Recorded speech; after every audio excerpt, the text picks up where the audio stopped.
y'all, welcome back to Books from a Virgo. I'm Joey and I'm starting my koreadathon vlog, but at night because I'm a dumbass and I forgot to start it this morning. Isn't that great? We love. Okay, so I just want to preface by saying I have already finished The Color of Earth, which is a coming-of-age story about a young girl and it's the first in a trilogy. This is fulfilling my prompt for, I think, graphic novel and translated from Korean, although I am reading another book that is also translated from Korean. So I am really excited. I'm just trying to get all these Korean books that I own and want to read off my TBR, not because I don't want to read Korean books, but because I've been wanting to get to these for a really long time. So one of these, for example, is To All the Boys I've Loved Before. Biracial Korean girls like me. Come on, I have to read it, but I haven't done so yet, so I still actually need to order that from the library. But yeah, I'm going to start, I think, I'm either going to start The Way You Make Me Feel or I Believe in a Thing Called Love tonight, and I'm really excited because Marine Gu, I read Somewhere Only We Know, and it was great, and I met Marine Gu, and she's really awesome. So that is basically all I really have for now, so I'll see you in the next part of the vlog. I Believe in a Thing Called Love is like really cute, okay? I'm gonna start a bullet journal. I had one a long time ago and I stopped doing it, and I'm going to start again because my sister started one and she is inspiring me. So here we go. Let's hope I don't die.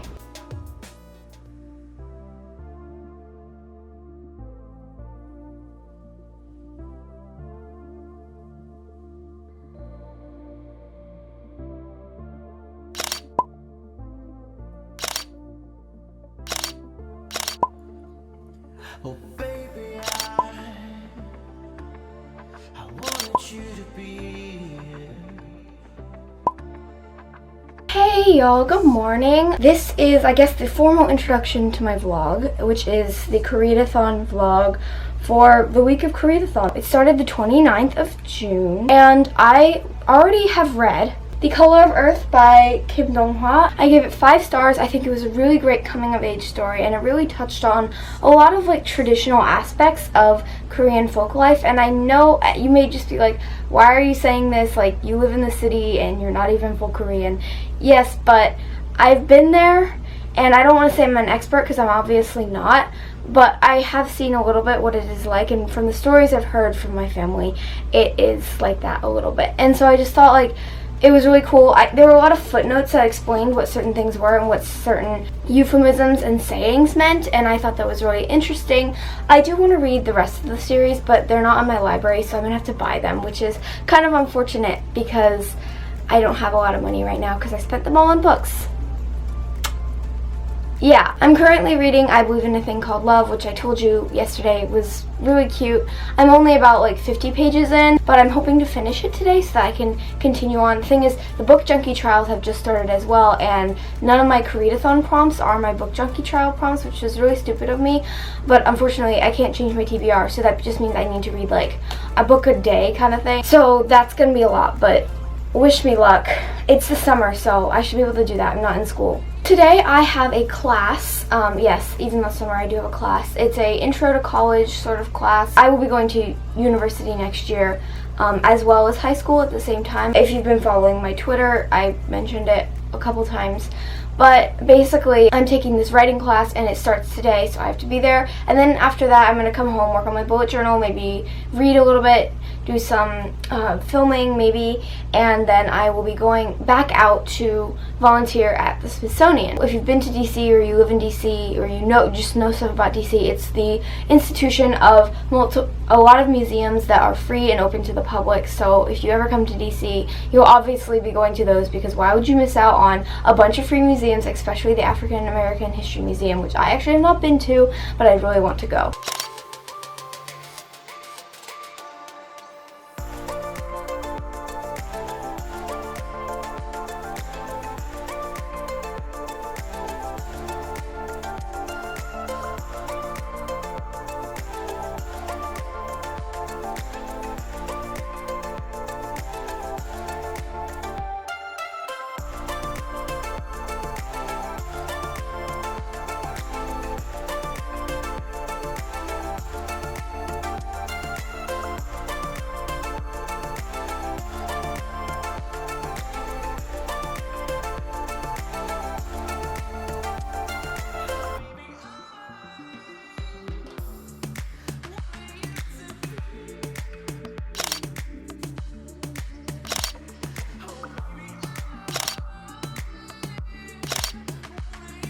We're about to go on a run.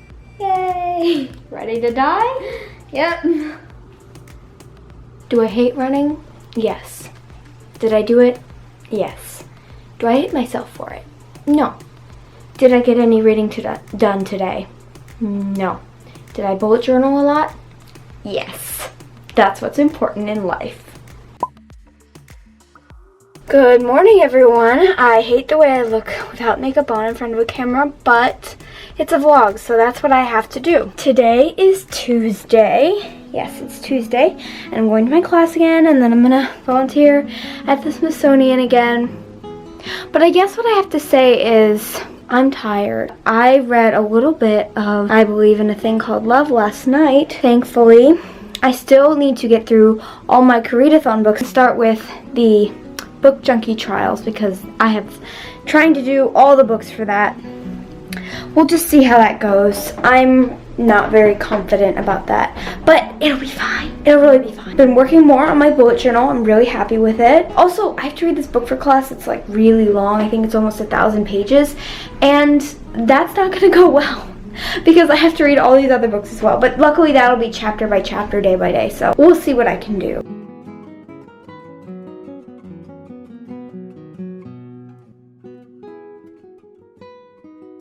So we're all gonna go see The Cat Returns, which is a Studio Ghibli movie, and they're playing Studio Ghibli movies at the local pop-up theater near us, so I'm really happy about that, and we're gonna go see it, and I'm really excited. I am 150 pages in to I Believe in a Thing Called Love. I really am going to try and finish it today because it's Tuesday, and I've been reading this book for 3 days, and it's a readathon, and that's not good.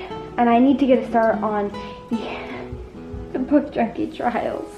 So like, I really need to like step up my game, you know?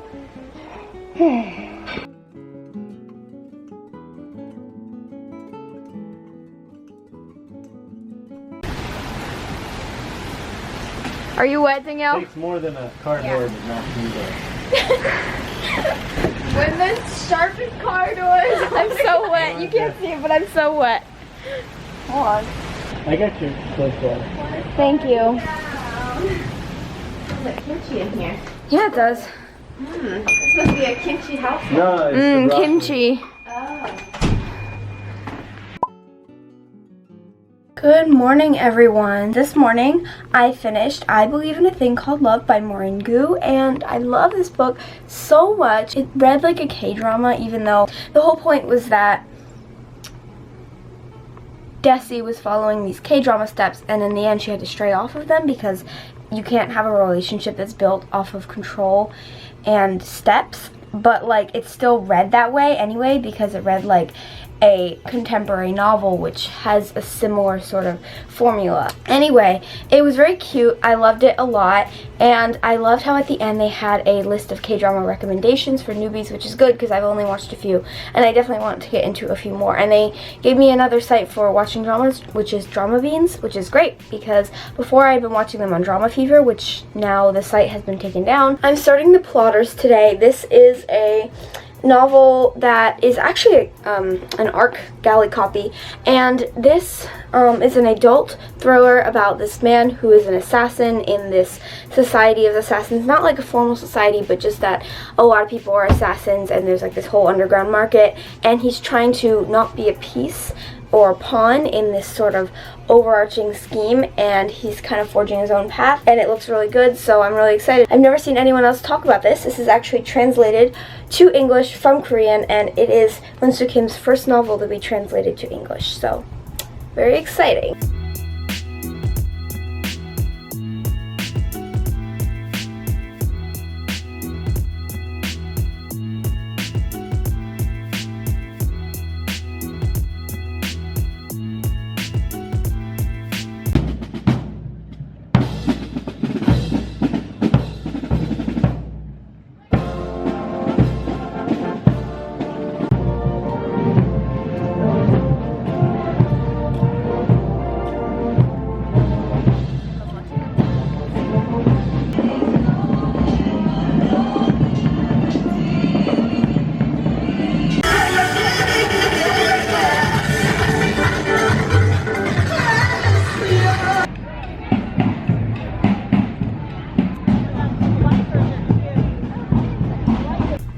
So we just came back from the 4th of July parade. That's what you just saw. It's just like a little neighborhood parade, and you saw the clips, but I had fun. Now we're gonna go over to my grandmother's house to help her move. She's moving into the city from the suburbs, so yay, because the city's a lot better than the suburbs.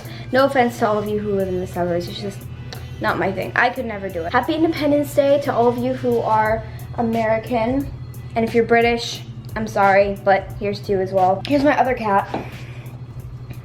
He likes to eat plastic.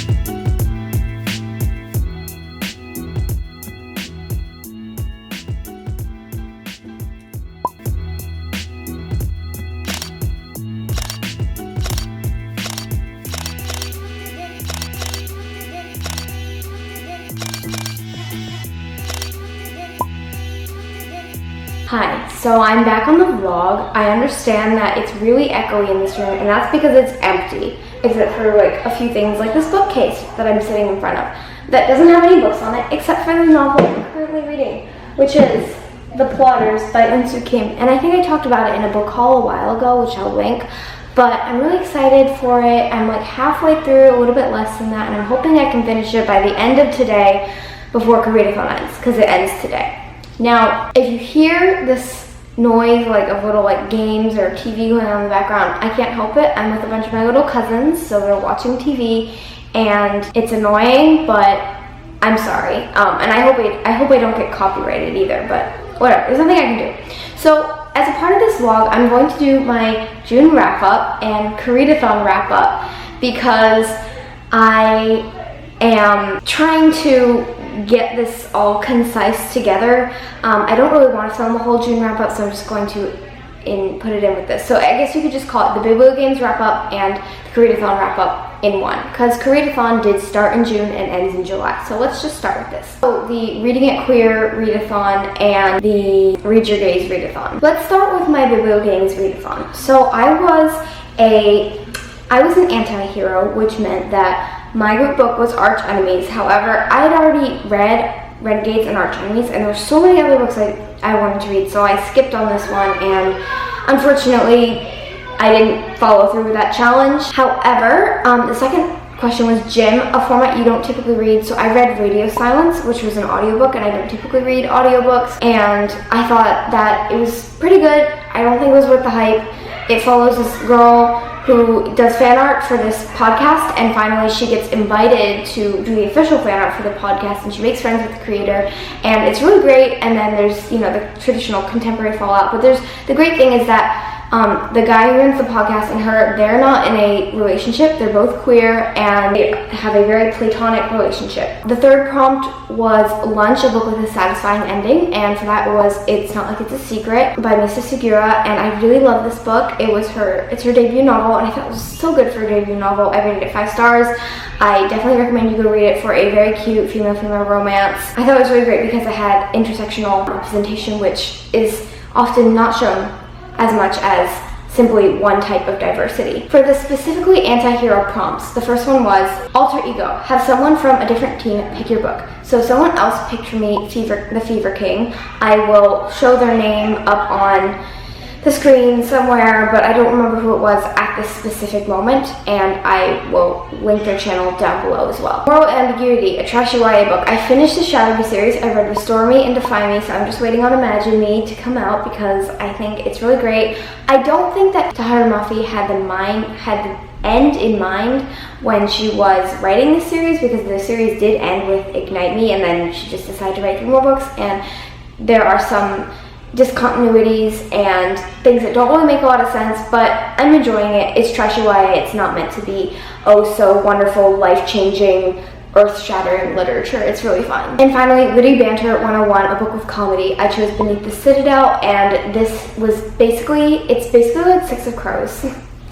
I don't want to say that because people are going to have really high expectations, but in my opinion, okay, so I like this book better than 6 of Crows. I liked Crooked Kingdom better than Beneath the Citadel, but I like Beneath the Citadel better than 6 of Crows, because 6 of Crows was really, really slow, and I just really loved this book. I thought it did a great job of having lots of intersectional identities again, and most of the characters, there were like 4 or 5 of them, they were all queer. Most of them were queer. It was such a fascinating premise, which was that in this world, there are people who can steal memories, sense thoughts and create prophecies. Their whole society is ruled by prophecies, and so these teens are trying to.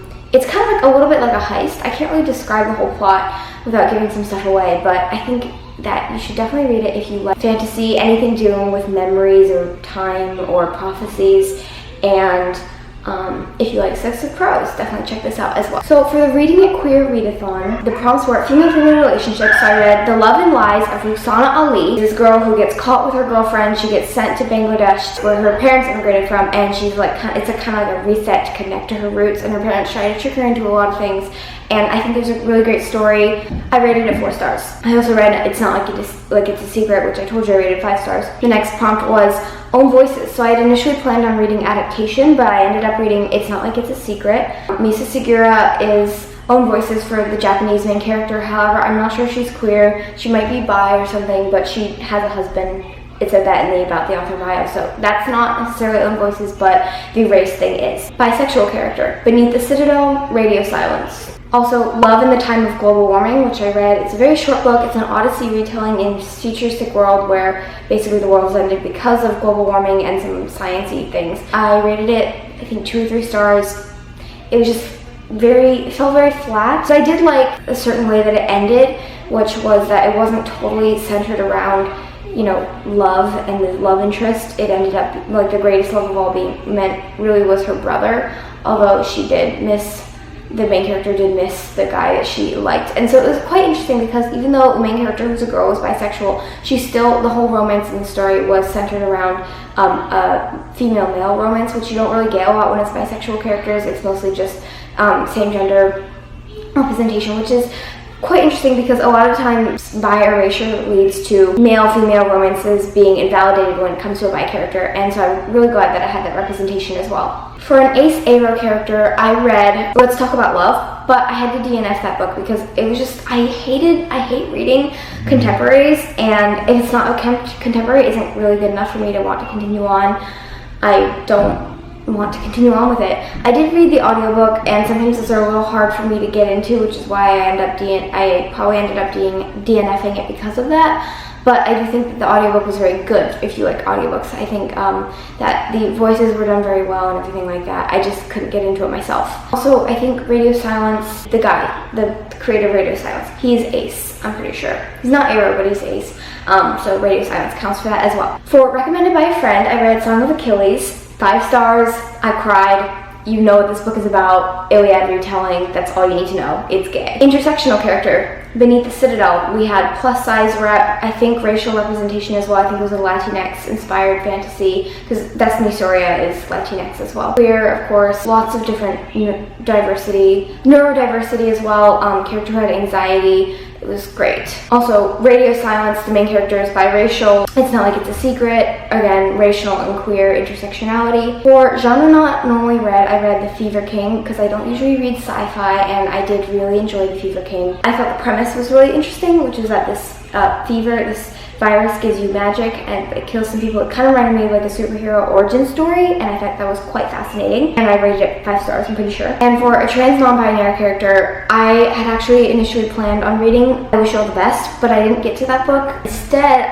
when I read Love in the Time of Global Warming, I didn't expect there to be a trans character, but it turns out that the love interest is actually trans, but he is already transitioned, which was kind of a little bit to me, because usually that doesn't happen until a little bit later because of parents or friends. And that's kind of interesting because the guy's parents, they were introduced as, whenever Hex, who's the main character, who was the love interest, talked about his parents, it seemed like they were very transphobic. Like, so how would he have had the means to transition? Because he was fully transitioned, including surgery, top and bottom surgery. It was kind of implied. I don't know how that would have happened. I'm not sure if the author has much experience with that sort of thing, but it just didn't really make a lot of sense.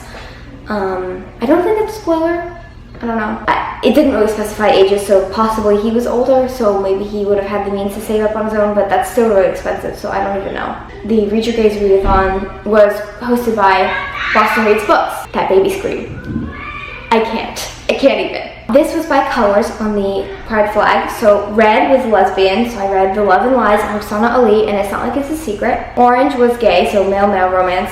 I read Beneath the Citadel. Cute romance, reminded me of Wesper. Again, like Six of Crows a little bit. The Song of Achilles and The Fever King. Yellow was bisexual, so I read Radio Silence, Beneath the Citadel, The Fever King, Love in the Time of Global Warming. And green is transgender T+, so Radio Silence, Love in the Time of Global Warming, and partially Let's Talk About Love. Blue is anything to increase your horizons, so I read The Fever King, which was sci-fi and male-male romance, because I actually don't read male-male romance that much. People talk about how they need to read more female-female romance. I actually don't read male-male romance that much, so I tried to do that a lot this month, which I did. So I read a few other books this month that didn't fit with any readathons, and those were Wild Card by Marie Lu. This is the sequel to Warcross. You can see my thoughts with that in my May wrap-up. You can go watch that. I'll link it. I read Somewhere Only We Know by Maureen Gu, which I rated 4 stars. This is my first Maureen Gu book, and I really loved her. I'm trying to read more of her books, especially with Koreadathon. I read one more of her books. Unfortunately, I didn't get to The Way You Make Me Feel, but I will get to that eventually. I read With the Fire on High, which I rated 4 stars. This is by Elizabeth Acevedo, who wrote The Poet X. That's a really awesome book. I didn't like this book as much, but I do think it was very cool. It follows a girl who wants to be a chef. She's also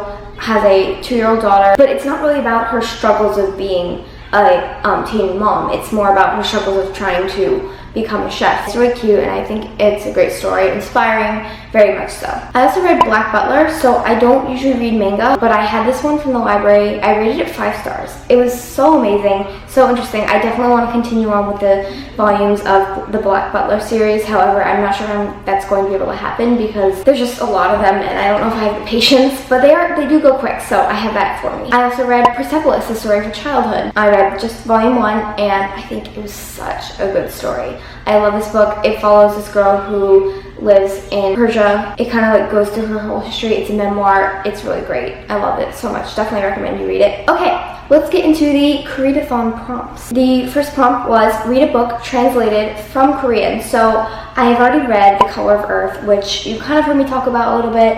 I think that was a great coming of age story. I told you about that, but The Plotters is also translated from Korean, and I'm hoping to finish that by today. This is Assassins in Seoul, and it's really good. It's really good so far. Adult fiction. Definitely recommend you check it out if you haven't yet. Read a book based in the past. So I read The Color of Earth. Read a book released before 2018. I read I Believe in a Thing Called Love and The Color of Earth, which were both published before 2018. I just killed a spider, and it was like really gross. I don't want to ever do that again. The group book was Wicked Fox, but I didn't end up reading that because I had just read it the month before, as you saw in my May wrap-up. I instead wanted to read The Way You Make Me Feel, but I didn't get to it. So that's kind of the end of this vlog. I'm not really going to continue it. I do hope that you enjoyed this wrap-up / vlog, and I will see you in my next video. Make sure to like, comment, subscribe, and click the bell notification to get notified with each new video. That's it. So I hope you have a great day. Bye!